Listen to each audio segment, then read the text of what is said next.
Hey guys, welcome to the RAMZPAUL show. It's great to be here streaming. If you appreciate the show, you can ask a question at Powerchat. I love those. Check those out. YouTube has SuperChat and Rumbles has Rant. Streamelements, it's been buggy for me. The issue I had in the spring, it got fixed, and now it's giving me the same issue. It's not connecting to YouTube. So Streamelements is don't tip on Streamelements. I don't get many tips there anyway, but so all the tips you give, I do appreciate. All right, geez, what's going on here? Let's just start off with this. Jimmy Kimmel is back. Breaking: Jimmy Kimmel show is returning to ABC. Last Wednesday, we made the decision to suspend production on the show to avoid further inflaming a tense situation at an emotional moment. And now they just brought it all back, right? So imagine my surprise. That's what they're doing. And, fuck Jimmy Kimmel. I don't really care about him. He was celebrating when Donald Trump got suspended on X or Twitter at the time. Jimmy Kimmel was all excited when Tucker Carlson got fired from Fox News. And so Jimmy Kimmel, he doesn't have a big audience, but this was his chance to play a martyr. And this is what happens, the left versus the right. I've been banned. I've been banned on Patreon. Most people on the right have had to deal with censorship on the left. It's all the time. And we're always told, well, it's a private corporation, man. They can do what they want. And freedom of speech doesn't mean freedom of consequences, boy. That's always what they say, right? The left gets even a little pushback. They just totally freak out and talk about freedom of speech. You didn't hear anything about, well, it's Disney. They can do what they want. No. This was a travesty. They all circled their wagons. And now a big deal, 3 days. Come on. I mean, the whole right wing has been suspended so many times. I forget how many I've been on, and pretty much everyone has. You remember the whole COVID bullshit? Everyone got strikes, or most people did. And so this is a way that the left, they can pretend they're martyrs, but they never really have to face the same type of pushback. Even if they just get a 3-day pause, they act like they're Stephen, the apostle Stephen, and they were crucified upside down for freedom of speech. They're such liars, and I'm not surprised. I knew they would bring him back. I'm kind of surprised they brought him back as early as they did, though. I thought they would at least wait a year or something. But no, it's been like 3 days. So that was all bullshit. And I'm disappointed because I'm at the point now, we shouldn't be in the phase where we do the old imagine if, just imagine if this was reversed. No, we can't be doing that anymore. We got to reverse it. We got to make these bastards pay. And unfortunately, until we gain more control, this isn't happening because Disney is owned by a bunch of shit libs. So I knew they would cave. And most of social media is. And the censors. Who does Google use for their censorship? Like the ADL, SPLC, all sorts of crazy hate groups that hate white people and Christians. And so it's tough. So while this whole time it's been very sad about Charlie Kirk dying and being assassinated, and it's really energized the right. And I think that's good. I think we got to build on that. That is a white pill. But we still have to understand we have a big fight ahead of us. And it is a fight. It isn't just theoretical. They're not going to wait. They want you dead. They want you dead. They make that perfectly clear. Sometimes they do that literally, as Charlie Kirk found out. But that's all they are. They want to censor you. They don't believe in freedom of speech.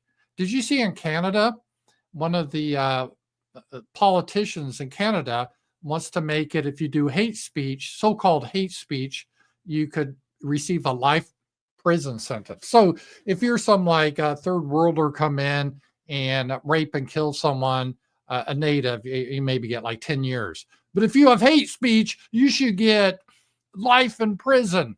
And this is where we are. So it's good to be white pill. And I think there is a lot of energy on our side, but we have to understand that the evil ones, they can still have institutional control. They control Google, they control pretty much everything except X. I mean, there's a few things we got. X, Elon Musk is pretty open.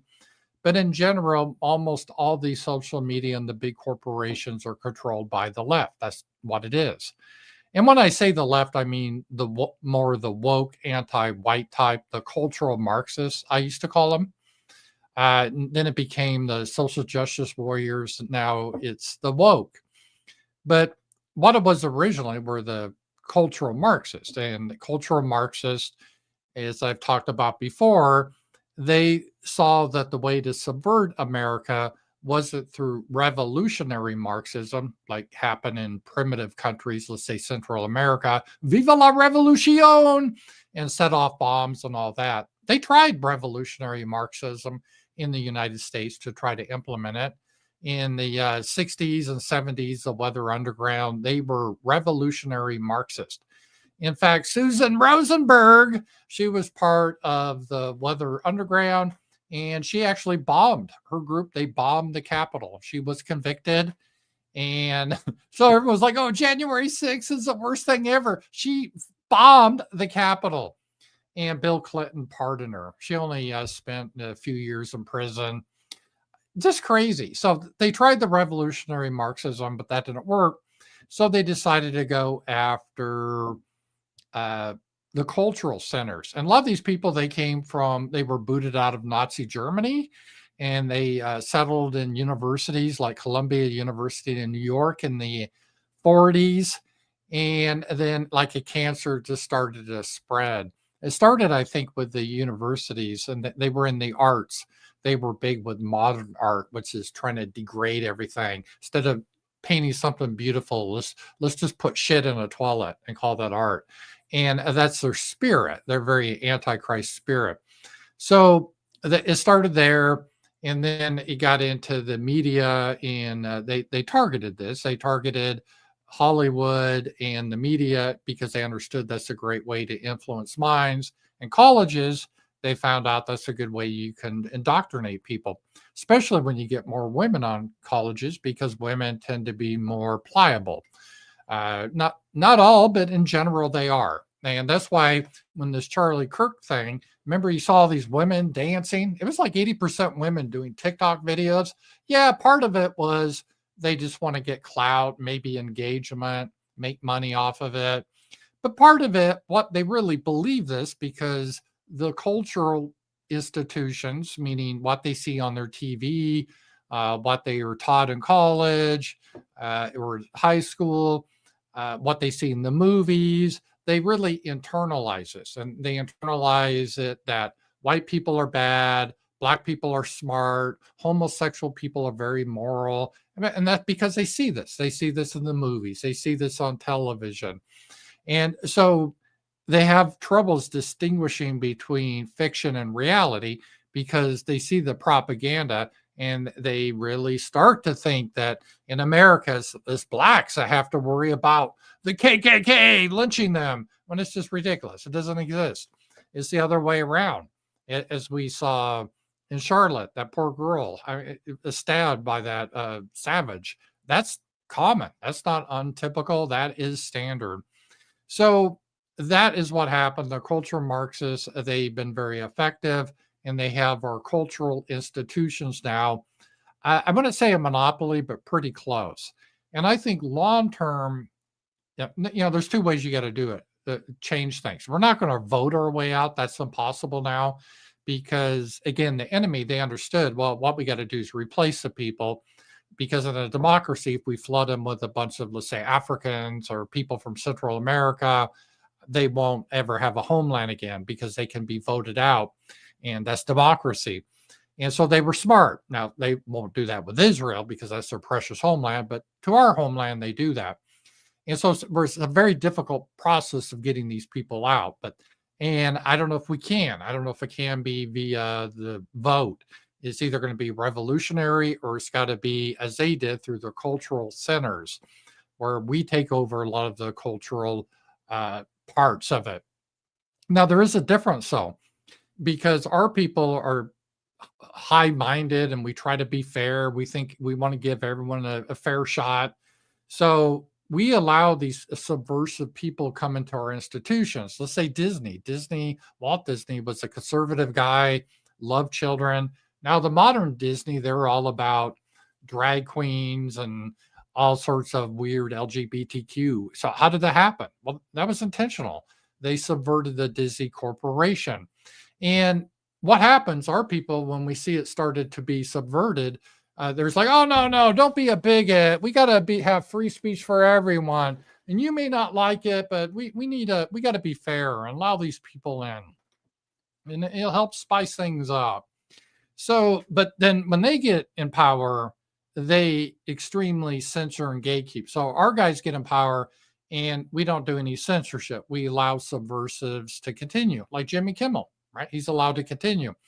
But if it's the other way around, they don't allow it. There was no push. All the Hollywood types didn't start to cry. You didn't see Schumer or Bernie Sanders crying when Tucker got kicked off Fox. No, they said good riddance. They did their happy dance. So they're for censorship and depriving people of platforms when they're in charge. But if we have ever any power or in charge of anything, they go, oh, no, you must not do that. No, you got to allow these people in. We're for free speech, aren't you? Aren't you an American, Walt Disney? You got to bring these subversive people in. Otherwise, you're as bad as they are. Let's have the battle of the ideas. So that is basically how they're able to win the cultural battles. When they have their institutions, they really gatekeep. They make sure they don't allow anyone in that has a different point of view, and they just will fire you, they'll ban you, whatever, deplatform you, debank you. But when we have even a little bit of power and do that, they scream bloody murder, and you get a Jimmy Kimmel situation where it's only for 3 days. And now I'm sure he's going to play like a fucking martyr about it. Oh, I'm just like Charlie Kirk. Oh, I suffered so. And so we got to put up with that bullshit. So that is what's happening there. And so the Jimmy Kimmel thing, I thought it was good because I believe we got to fight fire with fire. If we're going to win, we can't take the high road and have the left always be able to subvert us. We can't do the game where, okay, you're allowed to subvert us. And when we have an institution, we have to bring you in. But then when you get in charge, you just shut it all down. No, we're not playing that game anymore. We're going to shut it down for you too. We have a long ways to go, but that is what we have to do. And that was, I think, one of the messages that I got out of the whole Charlie Kirk thing when I watched the memorial is to be bold.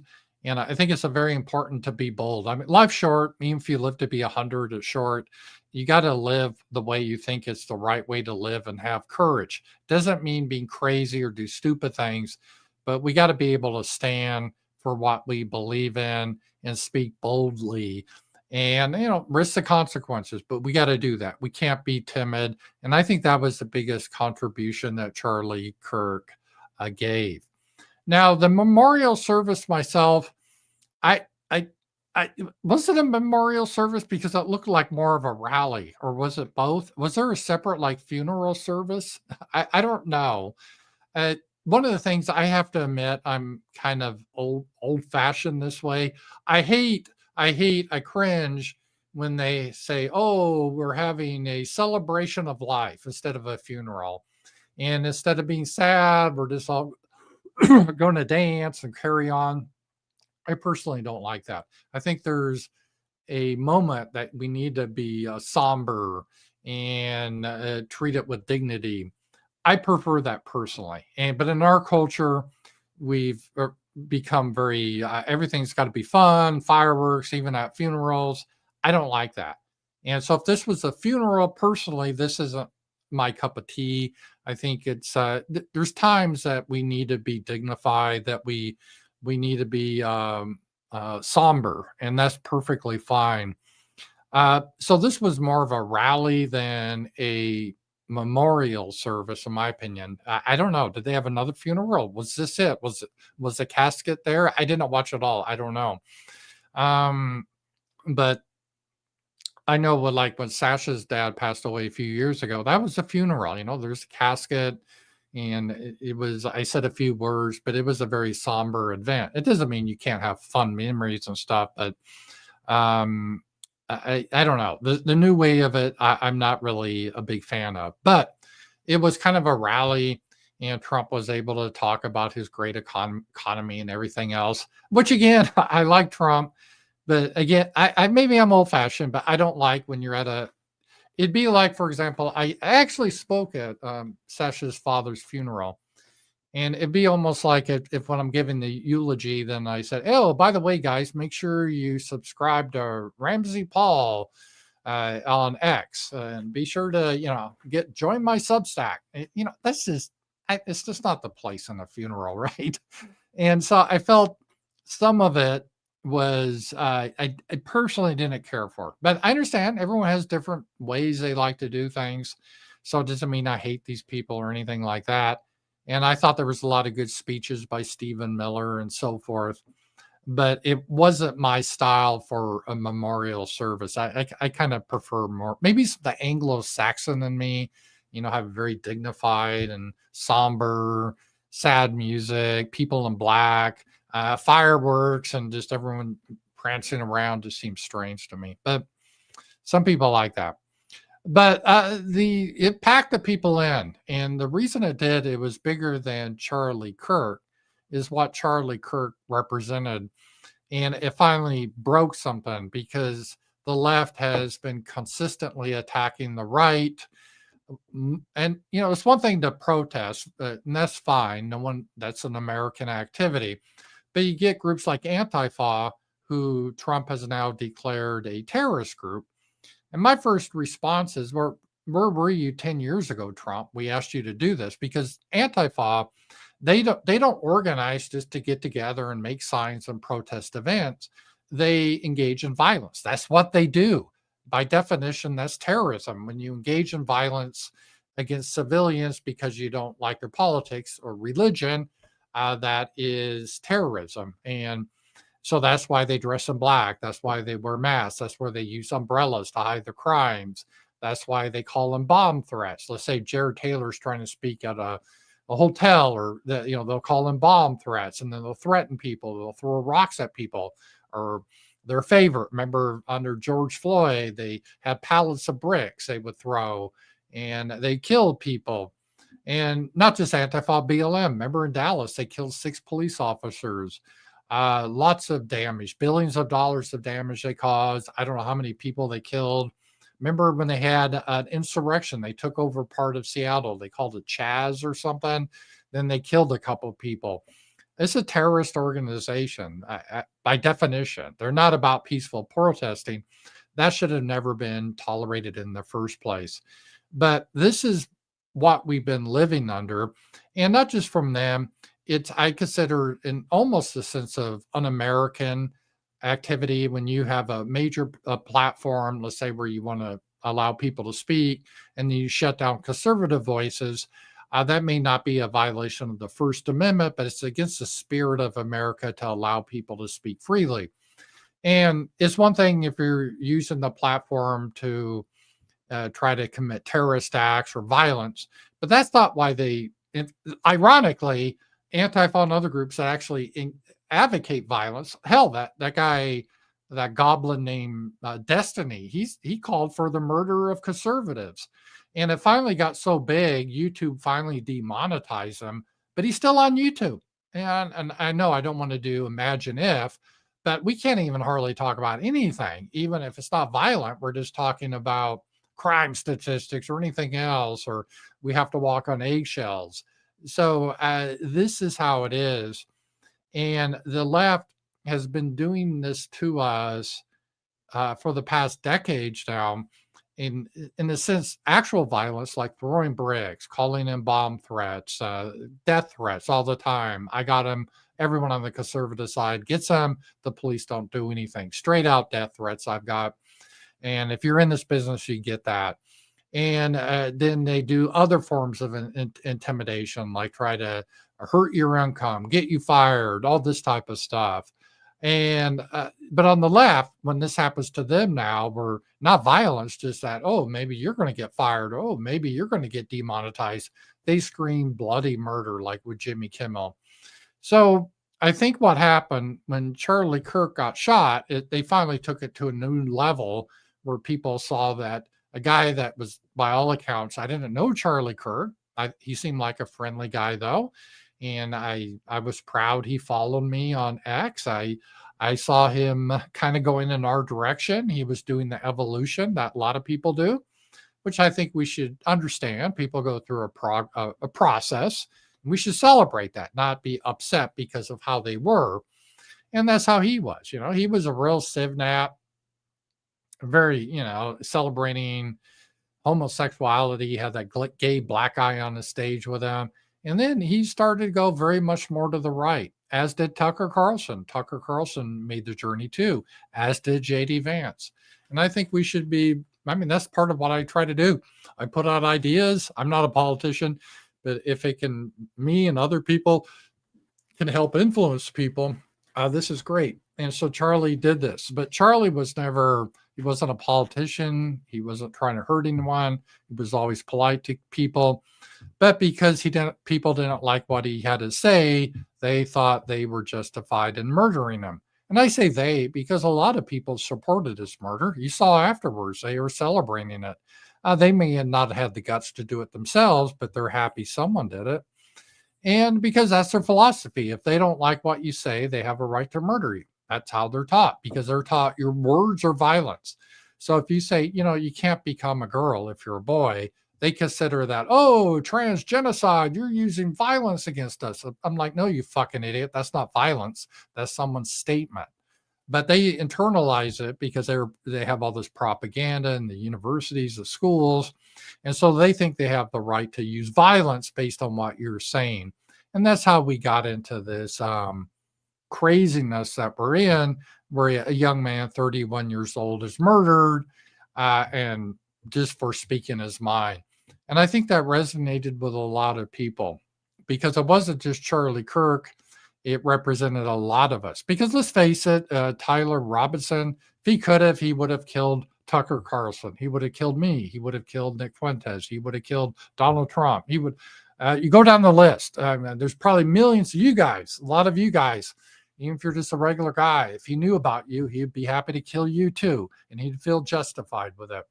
And Tyler Robertson is not alone. There's millions of people like him. And we can't really live with these people anymore. We got to have a fundamental change. And we either got to get back to institutions, create our own institutions, or purge these people out of our country. But we can't live with these people. We don't have anything in common with them. We're too different. And it's going to be a painful process, but that's what has to happen. And I think a lot of people have seen that. So Charlie Kirk represented more than Charlie Kirk, because I was talking to Sasha. I knew of Charlie Kirk, but I think he's become a lot more famous since he's been killed than when he was alive. That happens sometimes. And it's sad he died, but that was good that his death was able to be used for goodness. So I'm happy that was the response. And Trump and his administration really leading into it. And finally, Trump decided, okay, this is the straw that broke the camel's back, so to speak. We're not going to tolerate Antifa anymore. They should go after BLM. But they also need to go over other groups that have been around for a long time, groups that help facilitate this terrorism. And the big ones in the United States are the ADL and the SPLC. And the ADL and SPLC, they've been like trusted partners. They're a left-wing organization. They hate white people. They hate Christians. And they are considered trusted partners. In many cases, the ADL works with the FBI, or they did previously. This is outrageous. These groups, like the SPLC, right before Charlie was killed, they put him on their hate map. So the SPLC, they are sort of like the old, or in the ADL, they're kind of like the Sanhedrin back in Jesus' day, the Pharisees. They are the ones that rule about what you can say or not say. And if they don't like what you say, they feel like they have a right to put you to death. Now, they don't dirty their hands directly, but they put you on their hate map. And hate, you got to get rid of hate. And so then they have the rhetoric trying to encourage people to take violence against people they put on their hate map. Because they never say, hey, we disagree with these people, but we're Americans. Please respect their opinions. No, no, no, no. They put people on their hate map in an attempt to hope that someone will assassinate them. They're too big of pussies to do it themselves, but they encourage it. And this isn't the first time like the SPLC has been involved with terrorism or linked to it. There was a Family Research Council. They were, I think they still exist, a Christian organization that was opposed to homosexuality because there's no compatibility with homosexuality and Christianity. If you believe in the Bible, homosexuality is not a lifestyle. You're not born that way. It's a sin. It's sodomy. You don't engage in it. And so as Christians, they were opposed to it. So the SPLC, they put the Family Research Council on their hate map with directions of where they're located. And one of their loons guys came to do a terrorist attack that was influenced by this hate map. And he ended up just shooting a black security guard and no one else, none of the ministers. But this is a problem. And if Trump is going to get serious about this Antifa and BLM, it's not the low-level idiots that do these crimes. Like Tyler Robertson, he was young. He was having sex with some boy that was pretending to be a girl, that was pretending to be an animal. I don't know. Just all sorts of degeneracy. They use those, and like 10, 15 years ago, a lot of meth heads and low-level criminals. Now they're heavily trans because of the mental breakdown they're having. But they're funded by a lot of people and they're influenced by a lot of these organizations. And we shouldn't tolerate. So ironically, the SPLC bankrupted the KKK years ago, but the SPLC and the ADL, they act like the KKK on the left. They need to be disbanded, broke apart, sued into existence, use RICO. And hopefully Trump will have the balls to do that against these organizations. I know they're looking at some with like Soros and so forth, and they have a lot of layers of how they do it. So it's not like Soros is directly giving money to Tyler Robinson. It goes through a lot of layers, and it goes down to a low-level group that goes into Discord, and they groom people like Tyler Robinson. Because Tyler Robinson, I don't believe people are born gay. I think we've seen that's not true just based on the explosion of how many people are into this stuff now. It used to be very rare, 1-2%. Now it's like 25% of Gen Z. That's not natural. That's being pushed. So it's not natural to want to have sex with someone of the same sex. It's just not biological. You can say, oh, well, some animals do it. Yeah, animals eat each other too. We're humans. We don't do this. So it is a social component. It's been pushed, again, by the people that control the cultural centers that trying to show this is a wonderful thing. And if you're not homosexual, you better be an ally. Otherwise, we're going to do everything to destroy you. You better wave the pride flag. Remember all that? And with the trans, and there's been a little backlash to that now, which is good, but this is how they work. And if we're going to win, we have to understand that, and we definitely have to push back a little bit on that. So that was kind of the big thing that with the Charlie Kirk stuff that is happening, and it's a lot of the governments are not backing down. Trump is doing pretty good, but let's just be realistic. If Trump doesn't win, he's not running again, obviously in 4 years. But whoever doesn't win, let's say if we're all going to be purists, and this Vance Johnson that wants to continue with the Trump legacy, and you get these spurgy people. Oh, I don't want Vance. He's weird. He was fat. Did you know he used to be part of Peter Thiel? You know, and so then but Gavin, he's so handsome. You know, like Nick Fuentes was having sexual fantasies about Gavin Newsom because he's so dreamy, and Vance is ugly. JD Vance is ugly. Well, if we go that way, we'll get a Democrat in, and they're just going to come down hard. I mean, that's what it's happening. The pendulum swinging really hard each way, and it's going to be rough. I'm sure they'll shut down all social media. They'll try to put in hate speech. They'll try throwing people in prison that disagree with them. If you're pro-white people, you'll be arrested. I mean, we're getting to that point now. We're Christian. You can be Christian as long as you don't believe in the Bible or Christianity. If you say you're Christian and you're for LGBTQ and Black Lives Matter, they'll allow that, but otherwise they're not going to be. They won't tolerate that. The other thing we had was at the memorial service. I guess, was it a memorial service? We had Tucker Carlson, and he got in trouble, and I don't even think he meant it this way, but a lot of people, they're just super hypersensitive. He was talking in Jesus's day that Jesus, a lot of people don't understand this. The reason Jesus was executed was for hate speech. They didn't call that back then. They call it blasphemy, but it's the same thing. And because he didn't do anything, he didn't attack anyone, Jesus, or anything like that. He was just saying stuff they didn't like. And who's they? Well, it wasn't the Romans. The Romans didn't give a fuck, right? When they took over an area, they had like the civilian government, then they had their imperial government. But pretty much, and the Romans were kind of smart in how they did things, is when they took over an area, it's not like, okay, you got to give up all your religion, you got to change your whole culture, you all got to be Roman now. That's not how they did it. They're like, okay, we just want you to pay tribute, and we're going to have some legions here, we're going to have someone in charge, but you can pretty much run the day-and-day stuff. And we don't really give a shit about your religion unless you're causing problems, then we will. But do whatever, we don't care. Just keep out of our hair. That's how the Romans really ran things. So the Romans, they didn't give a shit about what Jesus was preaching at all. It was irrelevant to them. Why should they? They don't care. It's just another religion to them, another cult, whatever. You know, they probably didn't even understand it anyway. They're like, okay, we got these Jews, and they have all these different sects, and they have this new sect called Jesus of Nazareth. I don't know. Are they the Essenes, or I don't know. They have the Pharisees, the Sadducees, and the Romans like, we don't really give a shit. We just don't want them to cause problems and keep the peace.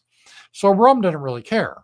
So who cared? Well, it was a Jewish hierarchy, the Sanhedrin, the Pharisee. This is what Scripture said. Doesn't mean all Jews. In fact, Jesus was ethnically Jewish, as were most of the disciples. But they had a different view. They saw Jesus as the Messiah. And the people in charge of the Sanhedrin, the Pharisees, they wouldn't tolerate this. In modern terms, they would call that hate speech. So they had a run-in with them, and then they demanded to Romans that they execute Jesus. Because again, Romans allowed you to do your own criminal stuff. The Romans didn't give a shit. But to execute someone, you had to go up to Rome because they don't want you to have the power to execute your people. And so they took it to Pilate, and Pilate, he's a Roman. He's like, I don't see the problem here.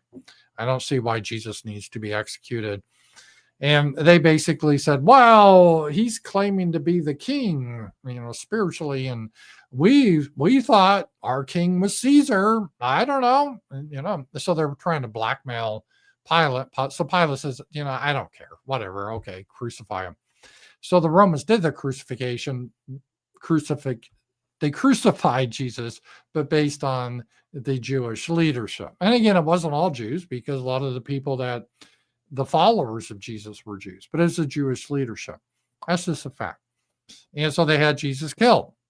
And then he rose again in 3 days, but he was the sacrifice. But that's what Tucker Carlson was talking about, is people in power what he was talking about don't like people to push back on you. And that's mostly why we see all these countries that try to implement hate speech stuff, because they don't want people to speak of something they disagree with. Anything they disagree with, they call hate. And especially these groups, they have a big desire to make sure there's no more white majority countries. That's their number one priority, because they saw Nazi Germany. We got to make sure that no more white countries will flood them with Africans and whatever, Indians. But then people object because their countries start to go downhill.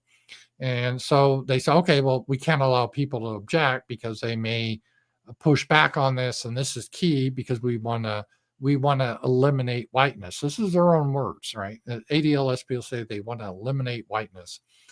And so they can't tolerate any pushback on their narratives.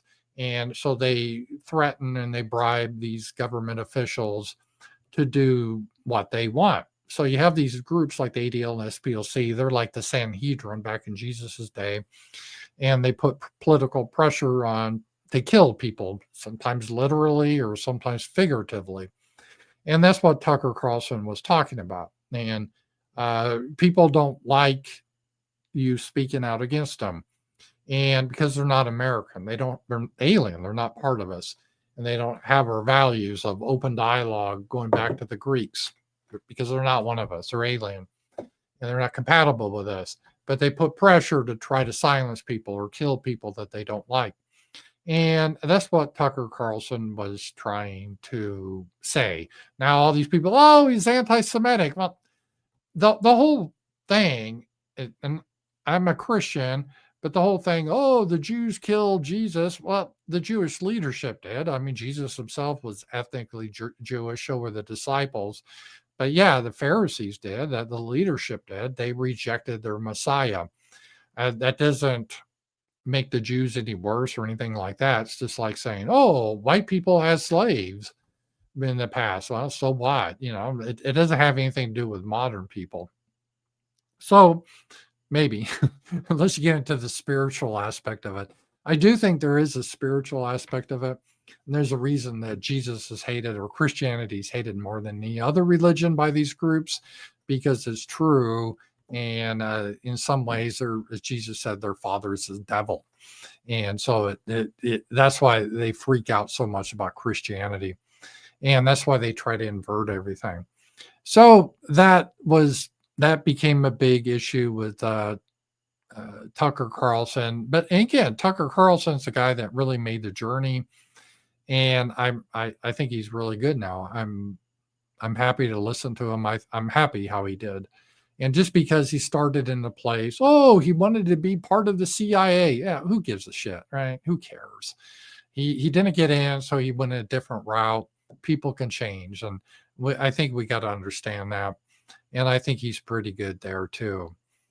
And let's see what else happened here. Oh, and in the rally, Trump talked about the big announcement they had today.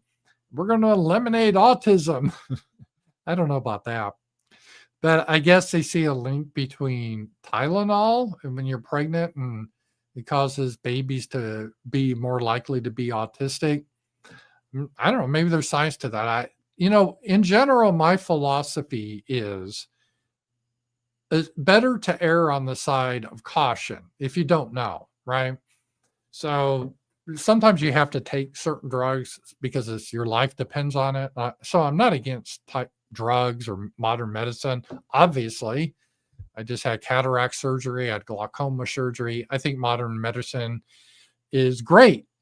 But at the same time, I wouldn't have done my eyes. Let's say if I didn't have cataracts and I didn't have glaucoma, I wouldn't just do surgery for the heck of it. And I think it's best, to try to avoid doing stuff as much as possible. It's better to do preventative, but it's not always possible. I mean, you break an arm, you got to get it set, right?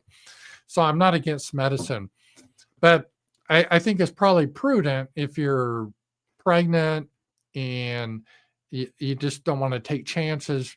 Obviously, pregnant women, we know they shouldn't drink. They can have fetal alcohol syndrome, the babies, and other things because it passes to the baby. And so with this Tylenol thing, I would say just be cautious. I mean, because usually you just take Tylenol, you have like a mild headache or something. So just don't take anything. I mean, I usually don't take it anyway. So I think it's probably better safe than sorry.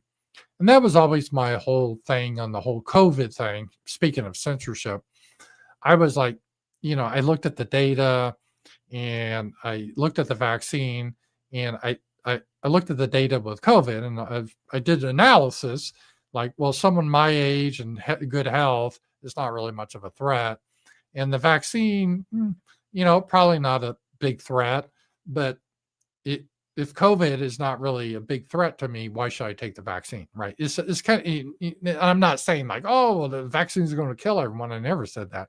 It's just a trade-off. Why take something where you don't know the long-term consequences of it based on something that's, not super serious? So getting back to, let's say if you have a mild headache and you're pregnant, it's probably prudent not to take a Tylenol. Why risk, damaging your kid? Now, the reason we have so much autism and it's increasing, I don't know. I think there's a lot of factors to it. One problem is the whole concept of autism has changed. It's a broad category. It's so broad, it's almost meaningless because we include now people, I think, that are mentally retarded to people that could be geniuses, but they're kind of quirky. We say they're autistic, and they're really not the same. And there are autistic people. I do think autism is a real thing, but they've started saying, oh, some of what we would have called years ago mentally retarded, they just call autistic. I don't know, makes parents feel better or something. But autism used to be a real thing, but now it's just so broadly used. Or, if you have a weird hobby, oh, you're so autistic. No, you just have a strange hobby, whatever, like you play video games. So I think it's one of the issues is pretty broadly used. And so it's hard to really understand the stats because years ago, if you're kind of quirky, it was like, yeah, well, it's kind of a strange guy, but they didn't put a diagnosis to it.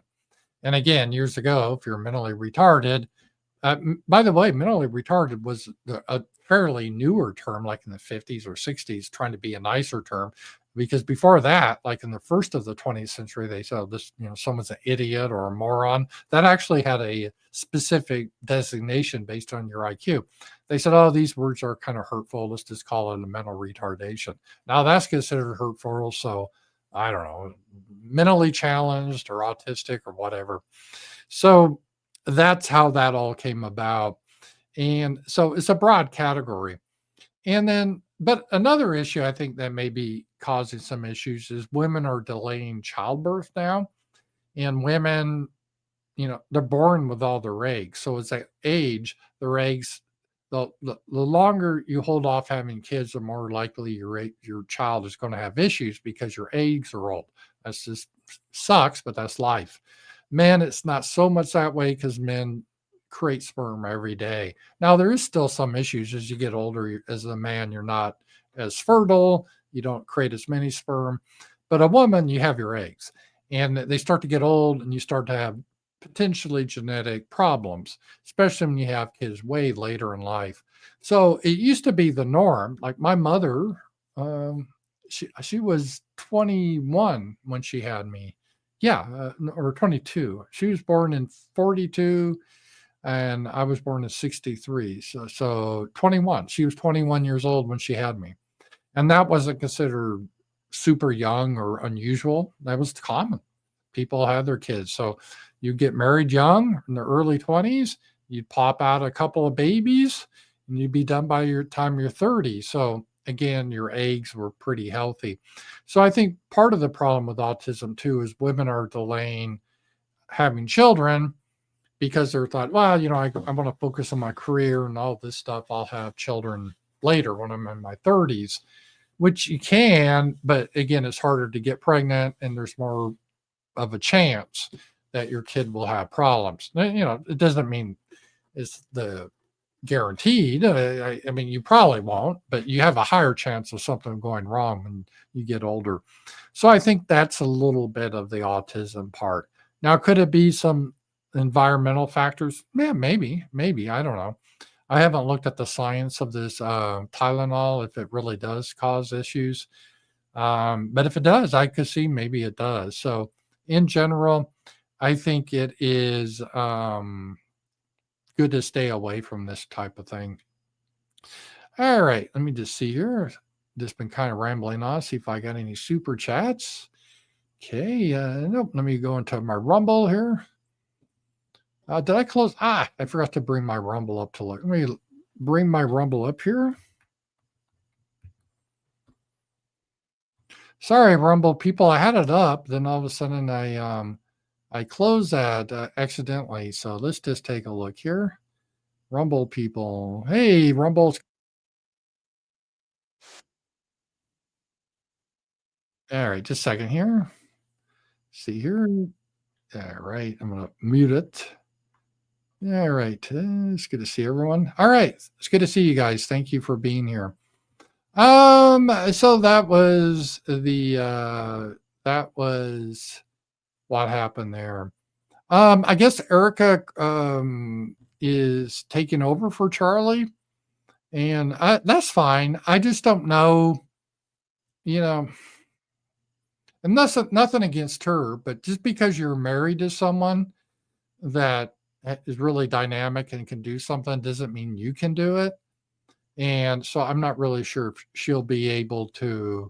I'm sure it's going to have a lot of momentum, and I hope she does well. I wish her well in that, but I'm not really quite sure, because a lot of times they're the ones that they are it, and then when they go on, it just doesn't continue. I don't know. It'd be like American Renaissance. Once Jared Taylor dies, would that continue really? I'm sure they'll try it, but I don't really know. Sometimes you have the leader that is so dynamic and so tied to it. Would it continue on? I don't know. Maybe. Sometimes you can. And so this is going to be, I think, the trans. We're kind of in the afterglow period now. Everyone's real positive. A lot of new branches, but I don't know if she can really replace Charlie. And because when you thought of Turning Point USA, you thought of Charlie Kirk. And even if they got someone else in, would that person be the same? No. And you shouldn't expect them to be the same. That's not fair. It'd be tough to walk in those footsteps. It's always tough to come in after someone that's found something that's real successful, because you're different. So I think they should, and I think Erica, I think she's, I don't know her, but she seems like a nice lady.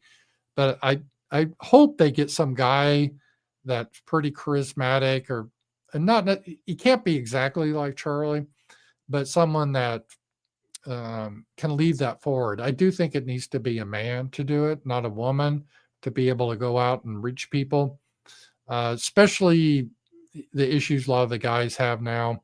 And so maybe Erica can find someone to kind of be she can be the CEO or whatever, but the person that's the face of it, I think, should be a guy. I just don't know who that'd be though right now. And that is a problem.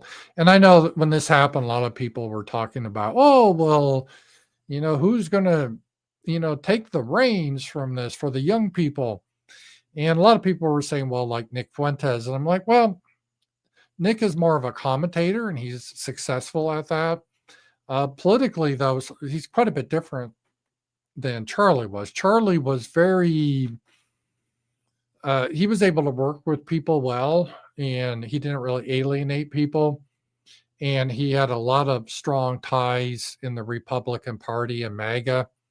Whereas Nick, because of his various episodes he's done, has really alienated everyone in the GOP. And you can say, well, that's good. I mean, who wants to be with those GOP cucks? Well, that's fine, but we have a two-party system. I don't think third-party systems usually work that well.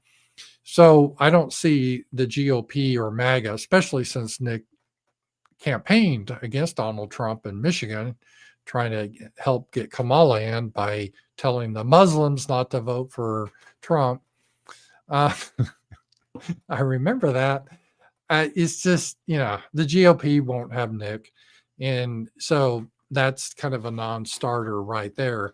And again, Nick, if he wanted to, could start a third party or whatever, but I don't see third parties being successful in this country. I don't know, maybe he'll do that. So it's like, well, who would be acceptable within the GOP could take over for Charlie? That's not like a total loser cuck. I know a lot of people were throwing out Ben Shapiro. Again, that's a non-starter. Although Ben Shapiro is really tied into the Republican Party, Ben Shapiro's not America first. He's Israel first. And for young people, that's just not going to fly. I mean, some young people may like it but most young people now on the right or the left, they don't really like that idea.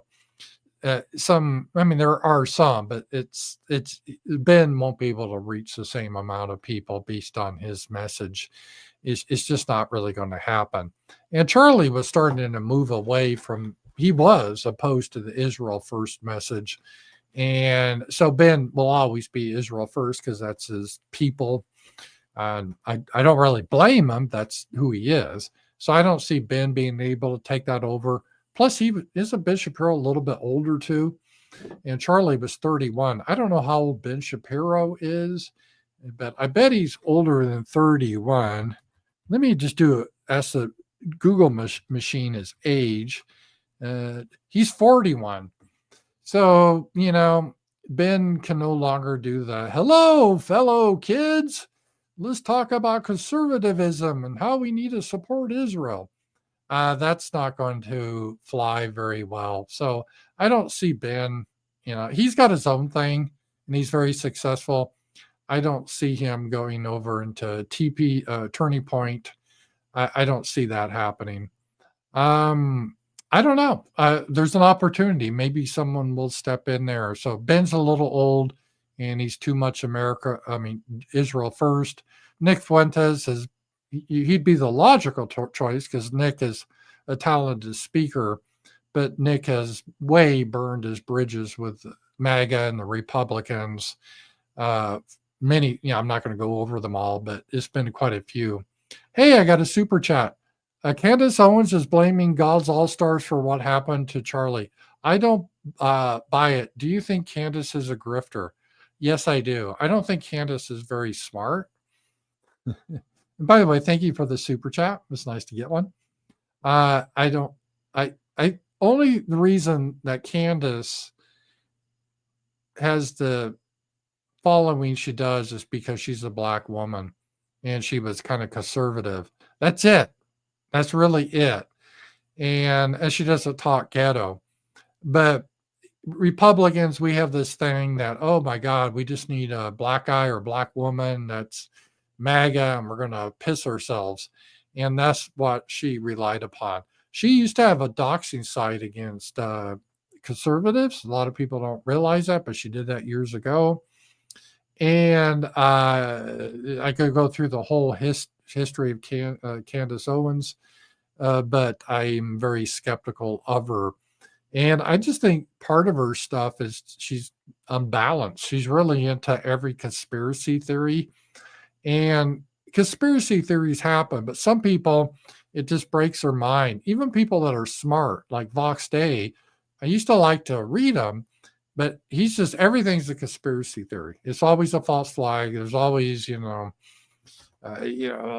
Kirk's not really dead. It was a body double. And, Vox believes there's millions of different Putins and Trumps and there are all these body doubles. And is the earth really round? No, that's, it's just insanity.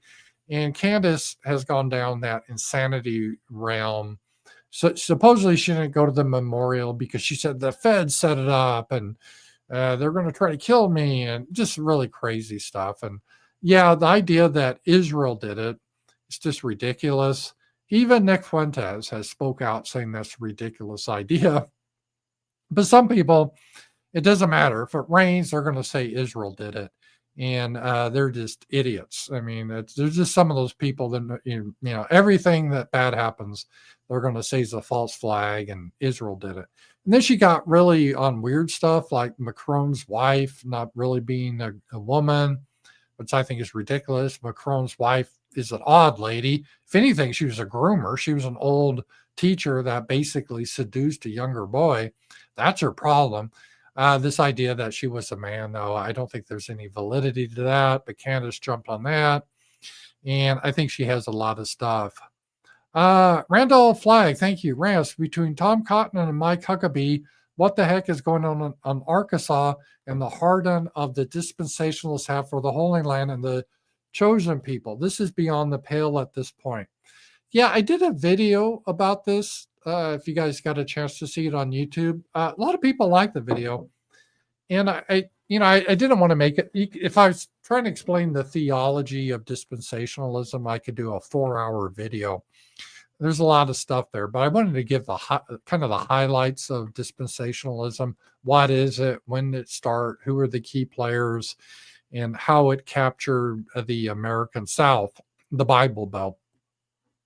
And so again, people that are dispensationalists, I don't think are necessarily bad people or anything like that. And I usually don't want to discuss too much religion. That's not the focus of my show, but sometimes I have to when it intersects with politics.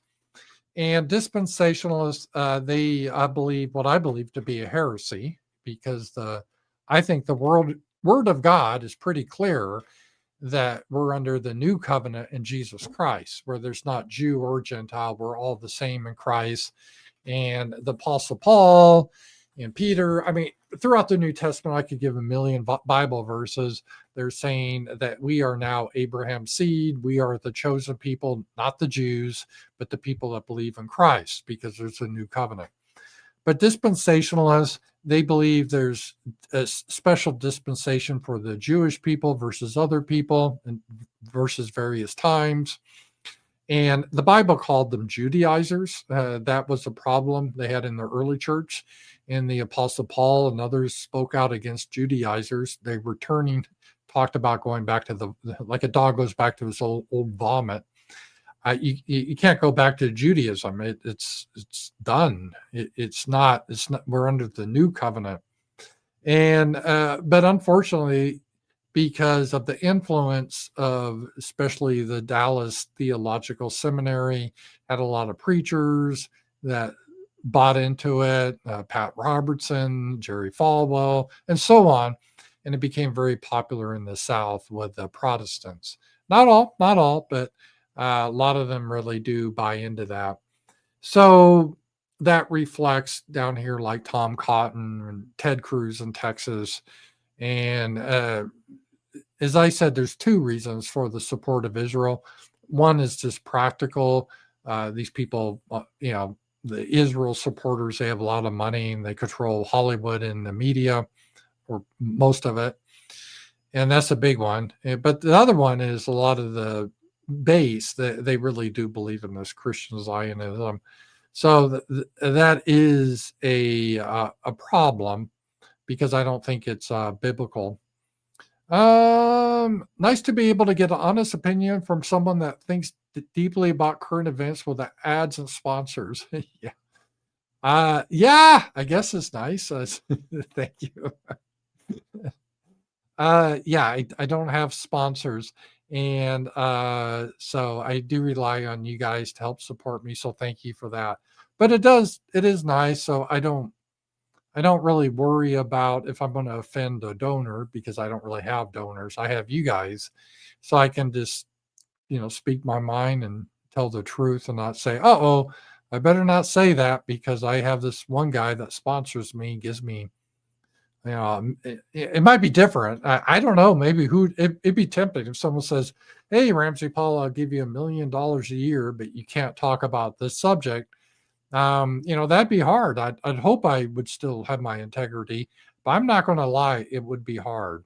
And I guess God has decided I don't need that temptation. So I guess I should praise God. He has delivered me from that temptation.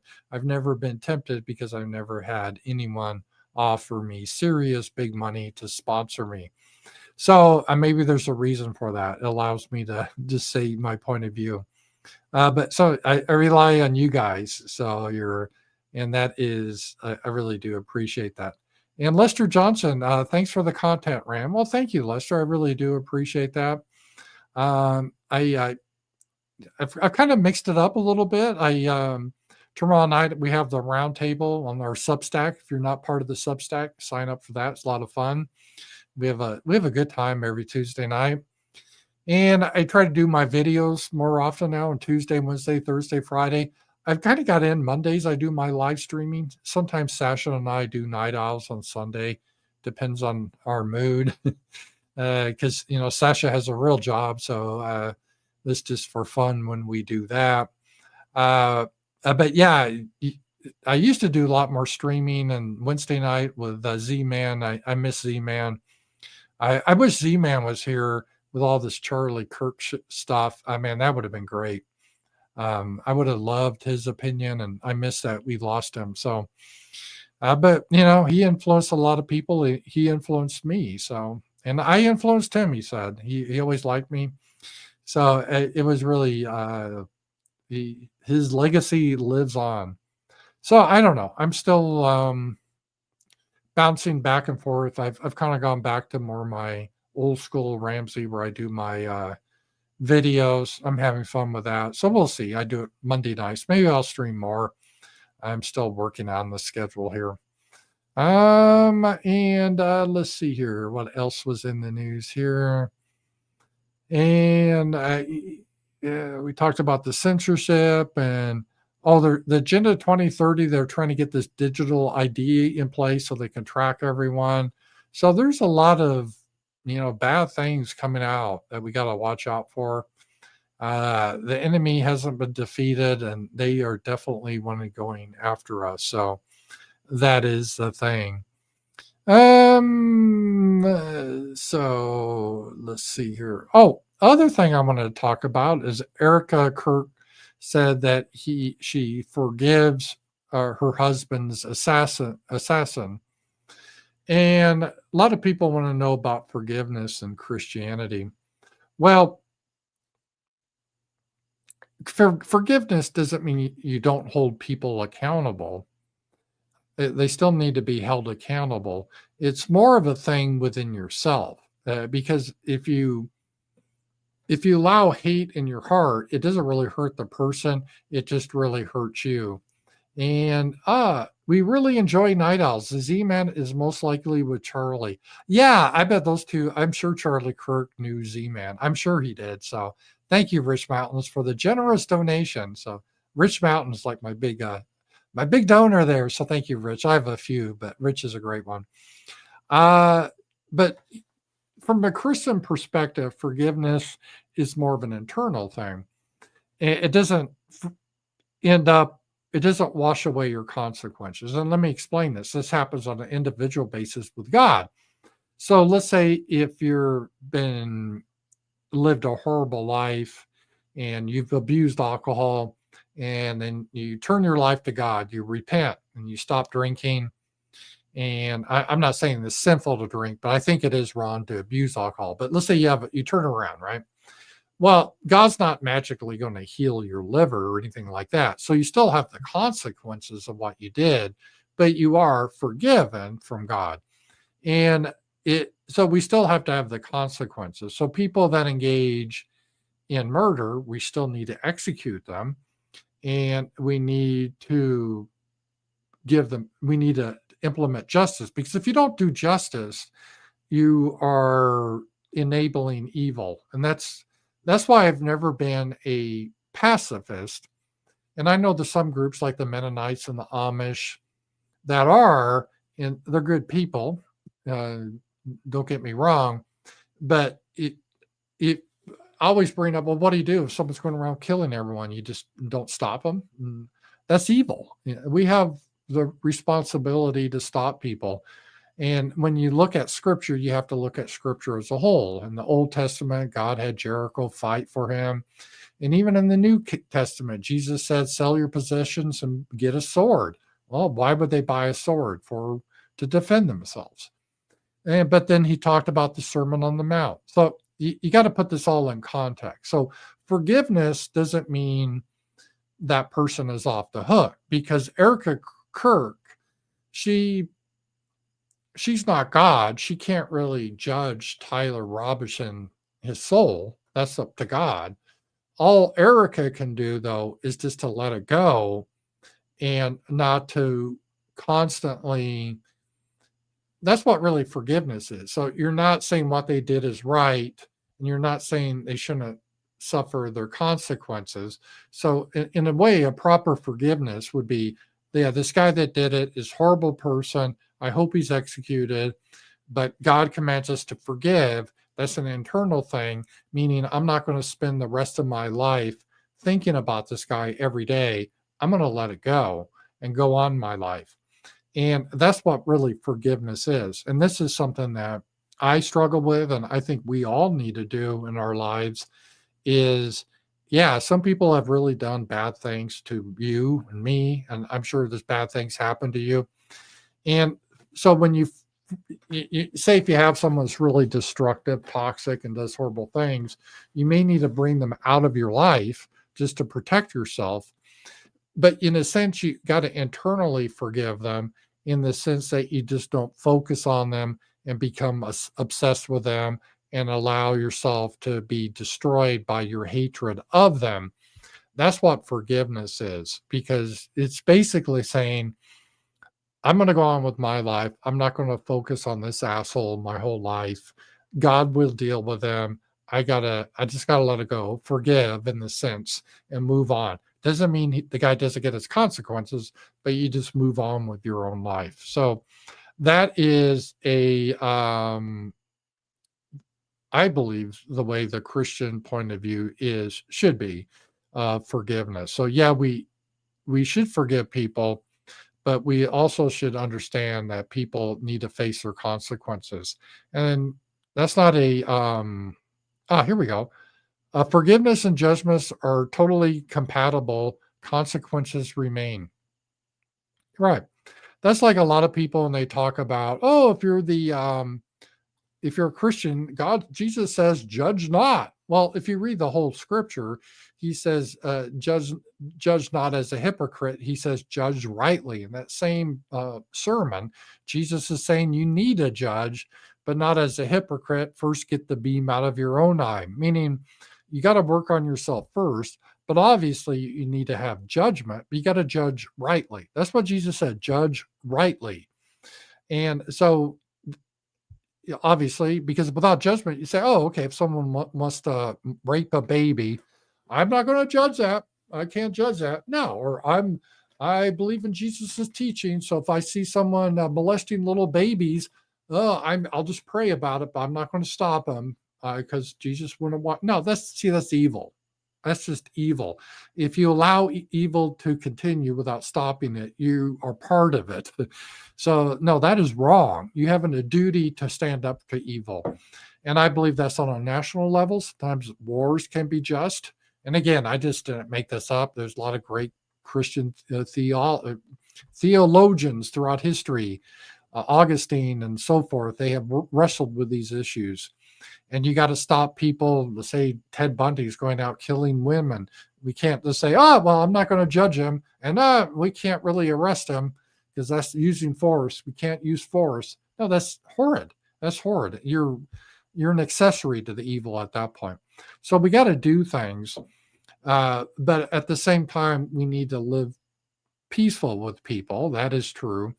And we should not carry grudges and hatreds for people. We got to let it go. And it's hard. It's hard for me too. I have a lot of hatreds and grudges. But I found in my life, there's been some people have treated me really poor. And when I just seethe about it, it doesn't help me. It doesn't hurt the other person. It just hurts me, right?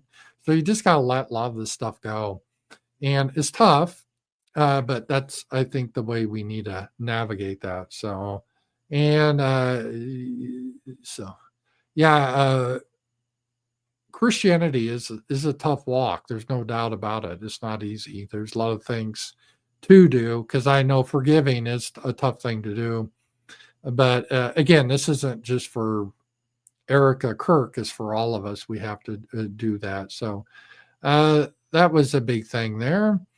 And we talked about Antifa. We just have so many odd things that happen here. And let me just see here. Yeah, Charlie Kirk was on the heat map of the SPLC.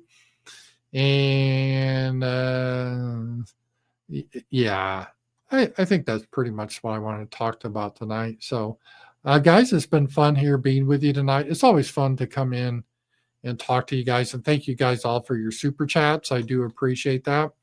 And tomorrow, if you're not joined up with a Substack, we have a fun roundtable where we stream like this, but it's private and it's more interactive. And I'll do my video tomorrow too. So I don't know what it'll be about, but I'll work on that. So thanks, guys. Thank you all for being here. I'll talk to you guys later. Bye-bye.